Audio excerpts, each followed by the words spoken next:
Hello, welcome to day 5 of the hashtag July postcard challenge hosted by Carrie the Crafter, aka Carrie Griffiths. I've switched that around sometimes. If you go back to the first video, you'll see all the rules. They're really simple, really easy. If you're going through a playlist watching these, you don't need to hear the rules every time. So I thought today I would use some of these hairs because, I mean, it's this little thing I got. It's from Dreams Time. It's just a place where I license images, so these will eventually be in a digital, but I have so many images in so little time. But it was 5 hairs. Unfortunately, when I print from my iPad, it cuts off some of the rabbits. So, so 2 of them were still like in all one piece. So I don't know about him though. Even though he's got his feet cut off, I still might rather use him. So I'm just going to put this in front of his feet so we don't see that his foot was cut off. I could even just go this way. Oh, I think I liked it this way better, even though it covers both his feet. It's okay. Got a little bit of daisy still showing that there. And I think he's cute on there. I really like... Alright, so if you stick around, I will show how I did this background paper. But I'm going to do the postcards really quick, really fast, so that the people that just come from the postcards... just come for the postcards will be easily able to just move on with their life and go on to the next 5 million videos and whatnot. And if you want to see what other people make that like aren't making videos, you can go on Instagram or Facebook and just put in hashtag gelypostcardplay, all one word, and it should come up and show you all the wonderful makes that people have been making. There is so much inspiration out there and creativity. Everybody's doing such a great job and so many people are getting involved, and I just, especially for this being Carrie's first challenge like this, like open collaboration kind of a challenge, I'm just really happy for him that it's going so freaking well. This isn't really one that I would normally ink, but I don't know, I just suddenly wanted to ink. So we just want to make sure that it's not obvious that we cut off his foot. I mean, some people know. You do something like that, you know, oh, he probably lost a foot. But I really like the white little image with the background like that. So yeah. I'll glue him on and show him in a minute. And I just used the number 5 stamp, which is from the Tim Holtz collection. I forget what it's called, but it's got a whole bunch of different stamps. So yeah, I think those look super cute. I do want to round the edges like I did the other ones. So here they are. And then I went ahead and made one with one of the doodly flowers. So there will be 2 drawings for today, July 5th. The drawings... And what do I mean by the drawings? I'm making at least 2 postcards for each of the hashtag July postcard play. One is for me to keep, one is for me to give away. And then I want to keep one of the bunnies, but so these 2 will probably be the giveaway ones. So there'll be 2 drawings for the 5th. And then whoever gets, I don't know how, they'll just get the random one probably. So yeah, so yeah, let's go ahead and show you how I made the backgrounds. Alright, so all you need is watercolor paper. I'm using Canson 300 pound. Whatever you want to use is perfectly fine. One's not better than another for this process. And I'm going to tape it down because your life will be easier if you tape this down, because your paper is going to warp when it gets wet. So, taping it down is good. I'm just using painter's tape because that was easiest to grab and try to get at least, I don't need a border or anything necessarily, just trying to get all my corners so that it will hopefully lay down. Oh, there's a stamp under there. Of course there is. There's a bunch of paint under there, that white, of course there is. Okay. But that's from tomorrow. You'll see tomorrow what I mean. I had some paint for splatters down there, and that I did for the 6th. Because I did the 6th first. Don't know why I didn't just do all this first. I could have just done a border around it, but no. I had to be all, let's try to conserve tape, but it's not really. Okay, so you really do need to, well, now I need to tape this down. If you tape it onto the glass instead of the paper, then you won't have to try to also tape down the paper that is here. Okay. All right, so we're just gonna take some water and make circles with the water. And we're doing a wet on wet technique. If you don't have watercolors, you can try to use your distress inks. And if all you have is acrylic inks, you can try watering those down to see how that works, or you can just paint acrylic ink circles. You'll get a different look, but you know, you'll have your background circles. I'm just using a watercolor brush that's size 14. That doesn't really matter so much. I got way too much water here, so I'm using a dry brush to pick some of that up. Apparently with my Sumi ink calligraphy. And I just kind of want to put, you know, different colors next to each other, and if they run into each other, it's good. I did spray my palette first to get it wet so that it can, you know, be thinking about itself. And I'm going to do different size circles. Alright, I have a lot of water here, so I'm going to make this one a little bit bigger circle, I think. I'm trying to drop the color into the water, but it's okay if that doesn't always work perfectly for me. Alright, and we're going to put another circle that touches those two circles, so you see how that water just runs into there, which is kind of fun. They don't have to be perfect circles. We're not going for perfection here. Perfection is overrated. You don't have to be perfect. And this is going to dry lighter. So if you want it to be darker, you can always go back in with a second coat, or just put more color in now. What is this? You can mix your colors however you want to do it. And I'm just rinsing my brush in between before I make my next circle. And just, you might want to wipe a little bit more water off than I do, because this seems to be a problem I'm having. And if you have a paper towel on hand to dry your brush in between, that could also be super helpful. Orange, maybe. And so, I don't know if you can see, I'm just trying to, I might need to wet these again. So I just use a spray bottle to wet them. The little orange.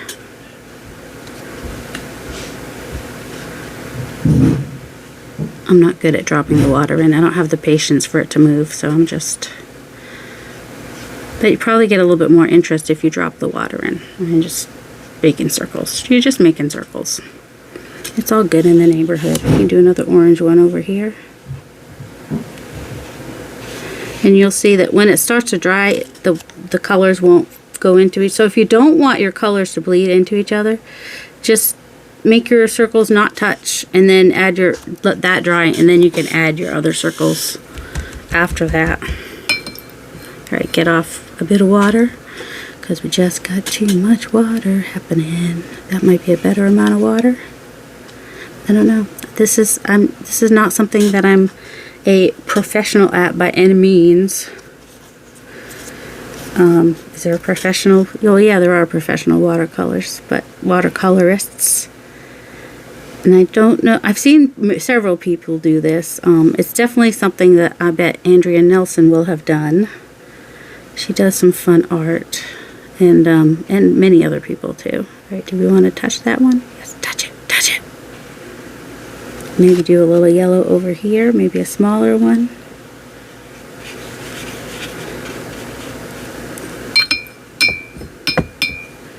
See, the blue's going into the yellow. I like that. That makes me happy. Don't know why, but it does. The purple's a little on the dry side. It just adds interest. It's okay if you leave a little white in your circles too. That also can add some interest. Alright, I'm going to be quiet now so I can fast forward this part.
Okay, you can see that sometimes I forgot to put water down first, so those will just look a little bit different when it's dry. You probably want to let this air dry. I don't have any patience. I'm gonna use my heat dryer and dry this and be right back. Now, you want to use a black marker or black pen. If you want to use like your microns or your Pitt pens or anything like that, you want to make sure this is completely dry, because any dampness is going to ruin that pen. Same with Copic. The only ones that don't get ruined if they just get a little bit wet on them are the Staedtler. I just had it a few minutes ago. Of course I did. This one, the Staedtler Permanent Lumicolor. Those ones can survive a little bit of wet. I think one lady even like got them quite wet. You could probably take the tape off now if you want to. So what I did next basically is I just did messy circles around each of these circles. And that's a good way of easy mark making. Just do it. You can go backwards, frontwards, doesn't matter. And you can go inside, outside. You can do them all or just do a few of them. It's whatever you like. And you don't have to use black either. You can use whatever color. You can even use like a pencil, colored pencil. We're just making marks. And, you know, squiggly little circles like this are nice. This one is huge. It's a giant circle over in that corner. So let's see, did I get them all? And of course you can, how many colors you use is totally up to you. Now you can do mark making or some stamping, whatever it is you like to do. Let's see, what do I want to do? I want a thicker marker is what I want. So you can use markers or paint pens, colored pencils, anything for mark making. You could use stamps, whatever. I think I just want to kind of have a couple just X's here and there. And so I'm using this really big 15 millimeter chisel shaped Posca pen. You don't have to get Posca pens. You can get other brands, or you can just use markers. Use what you have. I totally encourage you to use what you have. I am told that Sharpies are not archival, so they may fade over time. But still, you know, it's fun. It's fun to have that. Let's see. Is that one? Nope, of course not. Let's see. Let's go back to this maybe. What size is this one? That's a 0.5. Oh, and then I may want to even bring in some colors that are here. And if you don't have paint markers, just use what paint you have. And, do I want that? And use that with your brushes. You don't have to have the markers. I kind of like these Toolie ones. Are pretty decent. I also like to overlap my patterns. I might put another set of X's somewhere, because why not?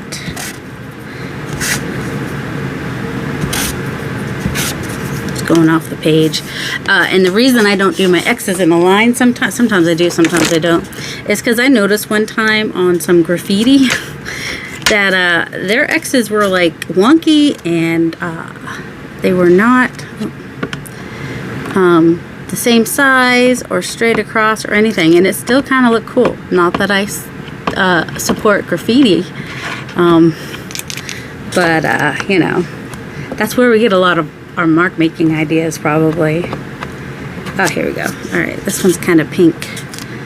Let's see.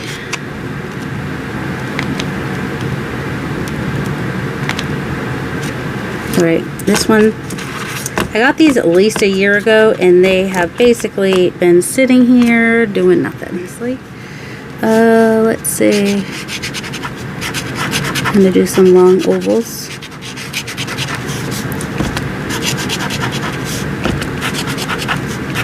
Or just little dashes, or I don't know what they be.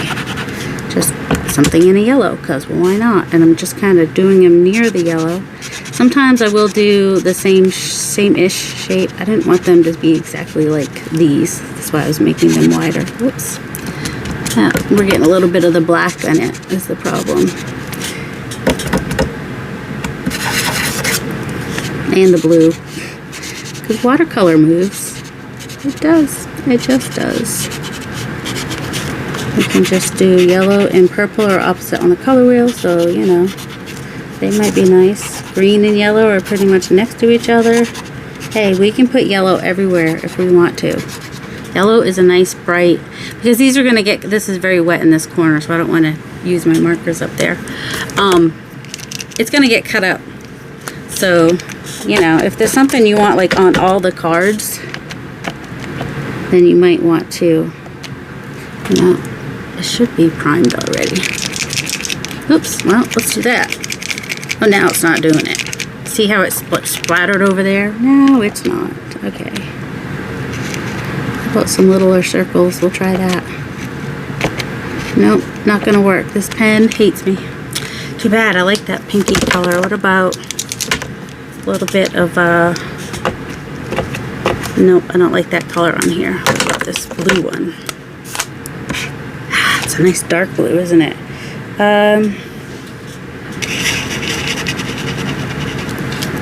Just do some bigger circles. They don't have to be all the same size. They don't have to be circles. They're just marks. You're just making marks.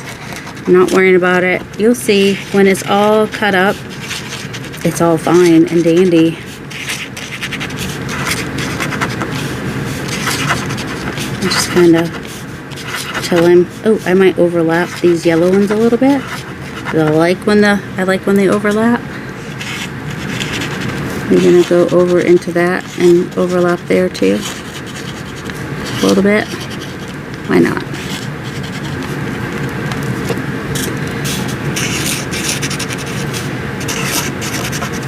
So you just, you know, and if you don't feel confident doing the mark making, you can use your stamps. That's okay. That's good too. Do I want to bring some more green into this?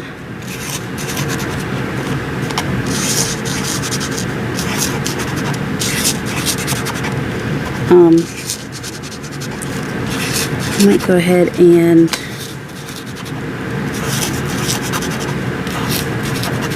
grab my, of course I saw it earlier. I think I'll just use the wild honey for this. This was not the one I was looking for. This is just the one that I found. I'm not getting it on there perfect because I don't need it to be on there perfect, but this will fill in some of these white spots that are just a little white for me. You know what I mean? Now, I'm using a distress ink, and that means if I add anything that's wet, this is gonna move.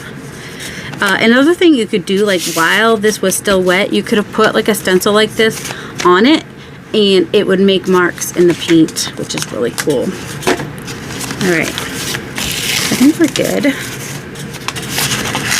You can do as many marks or as little marks as you want. I think either way you're going to end up with something cool. And this is like a it's a 6 by 12, but I've lost some of my edges by using the tape.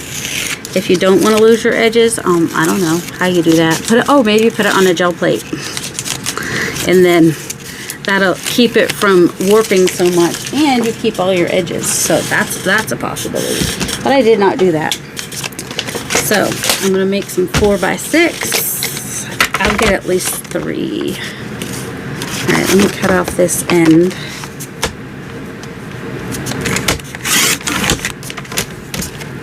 And cut off this side over here.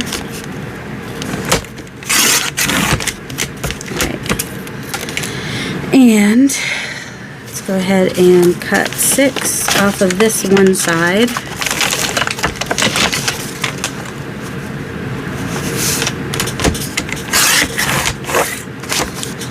And then cut 4. And cut 4. Now, you notice I didn't do any gel print on this. I just realized. Which means my backgrounds were not have any gel print on them. So I'm going to have to remedy that, aren't I? Alright, I'm going to do this. I don't think I can do this at 6. No, it's not quite 6. I'm going to do this at 4. And then this at 6. So because I didn't go all the way to the edges, I can only get 3 out of this, and that's okay. Alright. So there's no gel plate printing on this, unless you do your mark making with gel plates, which you totally could. This is me just trying to find a cleanish gel plate. That's the one that was there. Alright, so to make sure that I have a little bit of gel plate stuff on my stuff, I'm going to use my bubble wrap, because why not? Do you think that the, alright, I'm just going to spread out some paint. That's really thick paint. Oh, and I did, on the other one, I did have some gesso on some of them, like I think right there. I had some gesso that I just kind of put on there, which you could do. I mean, you could even just kind of kiss the plate a little bit. Just get a little bit of really thin white on there. And there you go. Now you got some gel plate on, some gel. You've used the gel plate. So that works for those. Just kiss the plate. We've got to kiss the plate. Whoa, whoa. Alright, so now you've used the gel plate. If you don't have a gel plate, just don't worry about it. Just make postcards anyway. It's gonna be fine. You're gonna have fun. Where did the ones that I made for today go? Oh, they're already up here. Just want to add a little bit. I might use this. Just a little bit. I don't really want to get it on. Well, it's not really showing though. Oh, there it goes. Oops, I didn't really want to get it on the bunny, I was trying to say. There we go. We used the gel plate on him. I was going to use bubble wrap, but this works too. And the white over it, over the watercolor, is kind of cool, kind of cute. So you can see here I used a little bit, either gesso or just chalk paint or matte paint is what I prefer. But if all you have is a white acrylic, use that. Just because you don't have to have gesso, you don't have to have the matte paint and all that. So if I let this dry and then pick it up with something, it'll make for an interesting gel plate print. Whew, that was a close one. I almost didn't use any gel plate prints on these because I was so excited to use the background that I like totally forgot. You can see on these, my circles did not, my random circles did not necessarily match up with these circles. Like, so I could even come back in again. That should be most, nope, that's not dry down there. Which one is? I could come in and kind of do some circles or use the nested circle stamp even.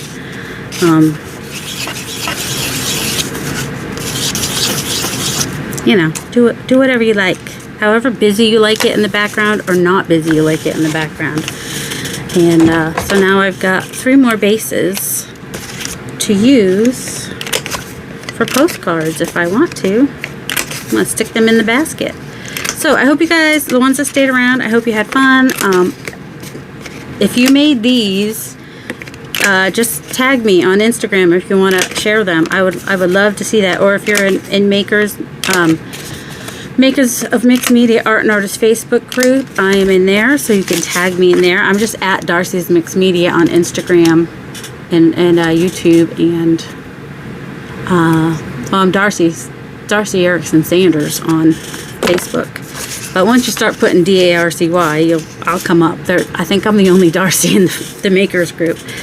So there we go. Wait, what did I do with them? Okay, so there we go. There's our day 5. And sometime this month I will show you how I draw my doodly flowers. I hope you all have a delightful day. Love you.